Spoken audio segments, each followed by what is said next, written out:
এই ভিডিওটা একদম শেষ পর্যন্ত দেখবে এবং এই ভিডিওটার মধ্যে যে প্রশ্নগুলো দেওয়া আছে সব কিন্তু এই তৃতীয় অধ্যায়ের সলিড প্রশ্ন। 1 নম্বরের প্রশ্ন, 2 নম্বরের প্রশ্ন, 4 নম্বরের প্রশ্ন এবং 8 নম্বরের প্রশ্ন। আমি যেগুলো স্বপ্ন স্বপ্ন দেখে মন, স্বপ্ন দেখতে হবে। যে স্বপ্নটার জন্যে মা বাবার পরিশ্রম লুকিয়েছিল, যে স্বপ্নটার জন্য তুমি ছোটবেলা থেকে ধীরে ধীরে নিজেকে তিল তিল করে গড়ে তুলেছো, যে স্বপ্নটা দেখবার জন্যে তোমার এতদিনের পরিশ্রম, এতদিনের আত্মত্যাগ, যে স্বপ্নটার পেছনে তোমার বড় কিছু করার তাগিদ আছে, যে স্বপ্নটার পিছনে স্কুলের সুনাম, নিজের সুনাম, পরিবারের সমস্ত ত্যাগের মহিমা কীর্তন যার মধ্যে ঢুকে আছে, আমি সেই স্বপ্নের কথা বলছি। ঠিকই ধরেছ। জীবনের 2টো বছর যদি আমরা একটু নষ্ট করি, মাধ্যমিক এবং উচ্চ মাধ্যমিক, এই 2টো বছরকে মনে করতে হবে আমার জীবনের সেরা মুহূর্ত। এবং জীবন থেকে এই 2টো বছরকে শুধুমাত্র নিজের জন্যে গড়ে তুলব, কোনো কিছু জন্যে নয়, নিজের জন্য। সেই নিজের জন্যটা কি? সেটা হচ্ছে পড়াশুনো। এই পড়াশুনোটা আমাকে করতে হবে। বানিয়ে লেখার গল্প এখানে নেই। অনেক ছাত্রছাত্রীরা বলে স্যার আমি এই প্রশ্নটা বানিয়ে লিখতে পারবো, অসম্ভব। প্রমাণিত সত্য। তোমাকে যদি বলা হয় তোমার গ্রাম সম্পর্কে, তোমার শহর সম্পর্কে তুমি 50টা লাইন লেখো, তো আমরা দেখি সবাই কুপোকাত হয়ে যায়। 5-10 লাইন লেখার পরে আর কলম চলে না। সেই ছেলেটি, সেই মেয়েটি যদি বলে যে স্যার এই প্রশ্নটা আসলে আমি বানিয়ে লিখতে পারবো, সেটা কখনোই কি সম্ভব? কখনোই সম্ভব নয়। তাই এই ভিডিওটা একদম শেষ পর্যন্ত দেখবে এবং এই ভিডিওটার মধ্যে যে প্রশ্নগুলো দেওয়া আছে সব কিন্তু এই তৃতীয় অধ্যায়ের সলিড প্রশ্ন। 1 নম্বরের প্রশ্ন, 2 নম্বরের প্রশ্ন, 4 নম্বরের প্রশ্ন এবং 8 নম্বরের প্রশ্ন। আমি যেগুলো রেখেছি প্র্যাকটিসের পরে প্র্যাকটিস করে যাবে, লেখার পরে সময় ধরে লেখার সময়টাকে তোমরা বেছে নিয়ে শুরু করবে। আমি প্রথমে বলছি 1 নম্বরের কোন প্রশ্নগুলো এই তৃতীয় অধ্যায় থেকে গুরুত্বপূর্ণ, দেখে নাও।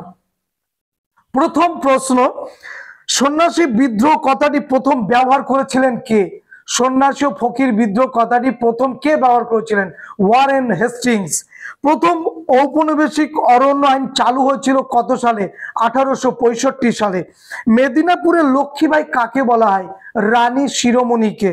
দিকু কাদের বলা হয়? বহিরাগত জমিদার, সুদখোর, মহাজন, পুলিশ, দারোগা, এদেরকে দিকু বলা হয়। কারা বলতো? আদিবাসী সম্প্রদায়ের মানুষেরা। আদিবাসী কারা? কোল, ভিল, সাঁওতাল, মুন্ডা, ওরাংহো, যারা এই ভারতের প্রাচীনতম বাসিন্দা বলে নিজেদেরকে দাবি করে এবং যাদের রক্তের কোনো সংমিশ্রণ নেই এবং যারা এখনো সৎ, পরিশ্রমী, কর্মঠ অথচ নিরক্ষর মানুষ, তারাই কিন্তু এখানকার ভূমিপুত্র আদিবাসী সম্প্রদায়ের মানুষ। পরের প্রশ্ন, ভাগনাডি গ্রামের সঙ্গে কোন বিদ্রোহের নাম জড়িত? সাঁওতাল বিদ্রোহ। উল গুলান কথার অর্থ কি? ভয়ঙ্কর বিশৃঙ্খল। ওয়াহাবি কথার অর্থ কি? নবজাগরণ। ফরাজি কথার অর্থ কি? ইসলাম নির্দিষ্ট বাধ্যতামূলক কর্তব্য। ভারতীয় ওয়াহাবি আন্দোলনের সূত্রপাত করেছেন কে? সৈয়দ আহমেদ। পৃথিবীতে ওয়াহাবি আন্দোলনের সূত্রপাত করেছেন কে? সৈয়দ আব্দুল ওহাব আরবে। এবং বাংলায় ওয়াহাবি আন্দোলনের সূত্রপাত করেছেন কে? তিতুমির। প্রকৃত নাম মীর নিসার আলী। উত্তর 24 পরগনার বারাসাত থেকে কিছুটা দূরে বাদুড়িয়া থানার অন্তর্গত নারকেলবেড়িয়া গ্রামে। ফরাজি আন্দোলন কে শুরু করেছেন? হাজী শরীয়তুল্লাহ। কত সালে? 1820 সালে। কোথায়? পূর্ববঙ্গে অর্থাৎ বাংলাদেশে। তারপরে তার এই আন্দোলনটাকে কে এগিয়ে নিয়েছিলেন? তিনি হচ্ছেন তার পুত্র দুদু মিয়া, প্রকৃত নাম মোহাম্মদ মুসিন। এবং তারপরে এই আন্দোলনটা এগিয়ে নিয়েছিলেন কে? নোয়া মিয়া। নেক্সট, ভারতীয় ওয়াহাবি আন্দোলনের সূচনা করে প্রকৃত সূচনা করেছিলেন কিন্তু শাহ ওয়ালি উল্লাহ, মনে থাকে জানো। নেক্সট হচ্ছে বঙ্গীয় প্রজাস্বত্ব আইন পাশ করেন কে? কত সালে হয়? 1885 সালে। হেদায়েতি নামে কারা পরিচিত? তিতুমিরের অনুগামীরা। বাংলায় ওয়াহাবি আন্দোলনের তিতুমিরের অনুগামীরা কিন্তু হচ্ছে হেদায়েতি নামে পরিচিত। তাহলে ভারতে ওয়াহাবি আন্দোলনের সূচনা করেন কে? শাহ ওয়ালি উল্লাহ, সৈয়দ আহমেদ নয়, এটা মিস্টেক হচ্ছে। নেক্সট, কোল বিদ্রোহের একজন নেতার নাম কি? বুদ্ধ ভগত, জুয়া ভগত, এরা কিন্তু কোল বিদ্রোহ নেতা 1831 থেকে 32। তোমরা জানো নীল বিদ্রোহের সময় বাংলার ছোট লাট কে ছিল? জে.পি. গ্রান্ট। বাংলার ওয়াট টাইলার নামে পরিচিত কে? দুই ভাই, নদিয়ার চৌগাছার বিষ্ণুচরণ বিশ্বাস, দিগম্বর বিশ্বাস। ধরতি আবা কাকে বলা হয়? বিরসা মুন্ডাকে বলা হয়। তিতুমিরের আন্দোলনের নাম কি ছিল? তারিখ-ই মোহাম্মদিয়া। কত খ্রিস্টাব্দে নীল কমিশন গঠন হয়? 1860 সালে। ওয়াবি আন্দোলনের দুজন নেতার নাম সৈয়দ আহমেদ ও তিতুমির। নীল বিদ্রোহ কোন অঞ্চলে প্রসার লাভ করেছিল? নদিয়া, যশোর, মালদহ ইত্যাদি। তাহলে দেখো ওয়াবি আন্দোলন শুরু করেছিল প্রকৃতভাবে ভারত থেকে, আমরা পেলাম। তারপরে বললাম ভারতে আন্দোলনের সূচনা করেছিল মোটামুটি, যার দ্বারা আন্দোলনের গতি বাড়ছিল সৈয়দ আহমেদ, আর বাংলায় কিন্তু তিতুমির। এখানে যেন কোনো কনফিউজ থাকে না। আবারও বলছি, শাহ ওয়ালিউল্লাহ প্রকৃত প্রতিষ্ঠাতা। ভারতবর্ষে ওয়াবি আন্দোলনটাকে তারপরে যিনি সব থেকে বেশি লাভ করিয়েছিলেন সৈয়দ আহমেদ খান। তারপর বাংলাতে যিনি, তিনি হচ্ছেন কিন্তু তিতুমির, আর পৃথিবীতে যিনি সৈয়দ আব্দুল ওয়াহাব। নীল বিদ্রোহ কোন অঞ্চলে প্রসার লাভ করেছিল? নদিয়া, যশোর, মালদহ প্রভৃতি জায়গায়। 1878-এর অরণ্যায়নে অরণ্যকে কটি ভাগে ভাগ করা হয়েছিল? 3টি ভাগে। নীল কমিশন গঠিত হয়েছিল কত সালে? আমরা বলেছি। দামিনী কো শব্দের অর্থ কি? পাহাড়ের প্রান্ত দেশ। মুন্ডা বিদ্রোহের সূত্রপাত হয় কত সালে? 1899 সালে। দ্বিতীয় চুয়ার বিদ্রোহের নেতা কে ছিলেন? দুর্জন সিং। বাংলার নানা সাহেব নামে পরিচিত রাম রতন মল্লিক, কোন বইতে লেখা আছে রাম রতন রায়। নীল বিদ্রোহের সময় বড়লাট কে ছিলেন? লর্ড ক্যানিং। হিন্দুস্তানের যাযাবরদের পেশাদারি উপদ্রব, দস্যুতা, ডাকাতি বলা হয় কোন বিদ্রোহকে? সন্ন্যাসী ও ফকির বিদ্রোহকে। হিন্দু বঙ্কিমচন্দ্রের যে উপন্যাসে সন্ন্যাসী ফকির বিদ্রোহ উল্লেখ আছে সেটির নাম কি? আনন্দ মঠ। উল গুলান শব্দটি যুক্ত ছিল কোন বিদ্রোহের সঙ্গে? মুন্ডা বিদ্রোহের সঙ্গে। সুই মুন্ডা কোল বিদ্রোহের নেতা। কোল বিদ্রোহ কোন জায়গায় হয়েছিল? ছোটনাগপুরে 1831 থেকে 32 সালে। প্রথম অরণ্যায়ন পাশ হয়েছিল কত সালে বলে দিয়েছি? 1865 সালে। তিতুমিরের প্রকৃত নাম বলে দিয়েছি, মীর নিসার আলী। সন্ন্যাসী ফকির বিদ্রোহের অন্যতম নেতা কে ছিলেন? দেবী চৌধুরানী। দ্বিতীয় অরণ্যায়নে লাভ হয়েছিল কাদের? ব্রিটিশ সরকারের। হুল কথার অর্থ কি? বিদ্রোহ। পরের প্রশ্ন দেখে নাও, 1 নম্বরে যা বলছে এগুলো কিন্তু সব 1 নম্বরের। জমি আল্লাহর দান কে বলেছেন? দুদু মিয়া। চাইবাসার যুদ্ধে ইংরেজ সেনাপতির নাম কি ছিল? Captain Wilkins. পুরার জমিদার কে ছিলেন? কৃষ্ণদেব রায়। বারাসাত বিদ্রোহের সময় বাংলার গভর্নর কে ছিলেন? Lord William Bentinck. Jagannath Singh কোন বিদ্রোহের নেতা ছিলেন? চুয়ার বিদ্রোহ। দারুল হারব কথার অর্থ কি? বিধর্মীদের দেশ। দারুল ইসলাম কথার অর্থ কি? ইসলামের দেশ।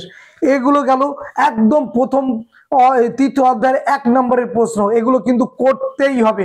এবার বলি 2 নম্বরের প্রশ্ন কোনগুলো দেখে নাও। 2 নম্বরের প্রশ্ন আমি 30টা রেখেছি এই তৃতীয় অধ্যায় থেকে। সেই প্রশ্নগুলো কি? নীল বিদ্রোহে হরিশ্চন্দ্র মুখোপাধ্যায়ের ভূমিকা কি রূপ ছিল? দ্বিতীয় প্রশ্ন, ফরাজি আন্দোলন ব্যর্থ হলো কেন?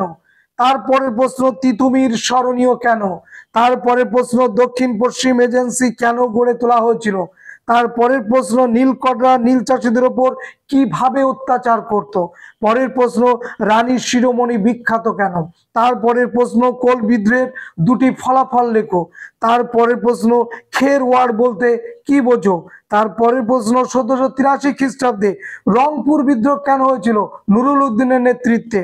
মুন্ডা বিদ্রোহের প্রধান লক্ষ্যটা কি ছিল? পাবনার কৃষক বিদ্রোহের 2টি বৈশিষ্ট্য লেখো। দামিনী কো কথার অর্থ কি? বিরসা মুন্ডা কে ছিলেন? বিপ্লব ও বিদ্রোহের পার্থক্য কি? বিপ্লব ও বিদ্রোহ বলতে কি বোঝো? ব্রিটিশ সরকার কেন অরণ্য আইন প্রবর্তন করেছিলেন? ভারতীয় অরণ্য আইন কি? ওয়াবি আন্দোলনের উদ্দেশ্য কি ছিল? তারিখ-ই মোহাম্মদিয়া বলতে কি বোঝো?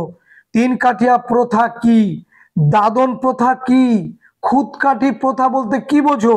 ওয়াবি আন্দোলনের চরিত্রগত দিক দিয়ে কেমন ছিল? চুয়ার বিদ্রোহের গুরুত্ব কি ছিল? নীলকররা নীল চাষীদের ওপর কিভাবে অত্যাচার করতো তার সংক্ষেপে লেখো। সন্ন্যাসী ও ফকির বিদ্রোহের ব্যর্থতার কারণ কি লেখো। ফরাজি আন্দোলন কি ধর্মীয় পুনর্জাগরণবাদী আন্দোলন বলা যায়? দুদু মিয়া স্মরণীয় কেন? এবং নীল বিদ্রোহ হরিশ্চন্দ্র মুখার্জির অবদান কি ছিল। এই যে 30টা প্রশ্ন 2 নম্বরের, এগুলো একদম কিন্তু রেডি করতে হবে। এইবার 4 নম্বরের আমি 4টে প্রশ্ন দেব। নাম্বার 1, বারাসাত বিদ্রোহের প্রকৃতি। নাম্বার 2, কোল বিদ্রোহের প্রকৃতি বা কারণ লেখো। কোল বিদ্রোহের প্রকৃতিটাও করে যাবে, কারণও ওটা করে যাবে। আর ঔপনিবেশিক সরকার কি উদ্দেশ্যে অরণ্য আইন প্রবর্তন করেছিলেন এবং সাঁওতাল বিদ্রোহের চরিত্র বিশ্লেষণ করো। এই প্রশ্নগুলো 4 নম্বরের জন্য। আর 8 নম্বরের প্রশ্নের জন্য 3 নম্বর অধ্যায় থেকে আমি 3টে প্রশ্ন রেখেছি এবং এই 3টে প্রশ্ন হচ্ছে নীল বিদ্রোহের কারণ, বৈশিষ্ট্য ও গুরুত্ব, সাঁওতাল বিদ্রোহের কারণ ও ফলাফল, আর ওয়াবি আন্দোলন কি, বাংলায় তিতুমিরের নেতৃত্বে ওয়াবি আন্দোলন ব্যাখ্যা করো। এই প্রশ্নগুলো একদম পারফেক্ট ভাবে করবে। দেখো, টেস্টের আগে আমি একটা সাজেশন দিয়েছিলাম এবং সেই সাজেশন থেকে অনেক স্কুলে তোমরা নিজেরাই বলেছো স্যার প্রশ্ন আমরা পেয়েছি। তো এই প্রশ্নগুলো কিন্তু একদম প্রথম সারিতে রাখবে। আমি বলছি না যে এই প্রশ্নের বাইরে 3য় অধ্যায় যা প্রশ্ন আছে তুমি সব মুছে ফেলে দাও, ডিলিট করে দাও মন থেকে, না, সেগুলো থাকবে। কিন্তু এগুলো হচ্ছে আমার ফার্স্ট চয়েস, এইগুলোকে কিন্তু আমাকে রেডি করতেই হবে এবং করব। এই মানসিকতা নিয়ে এই প্রশ্নগুলো কিন্তু রেডি করবে। আর ক্রাশ কোর্স আমরা শুরু করেছি, ইতিমধ্যে অনেকেই ক্রাশ কোর্সে জয়েন করেছে। যারা ক্রাশ কোর্স করতে চাও, নামমাত্র টিউশন ফি আমরা এখানে রেখেছি, অবশ্যই যোগাযোগ করবে। সবাইকে ধন্যবাদ, দেখা হবে নেক্সট ভিডিওতে।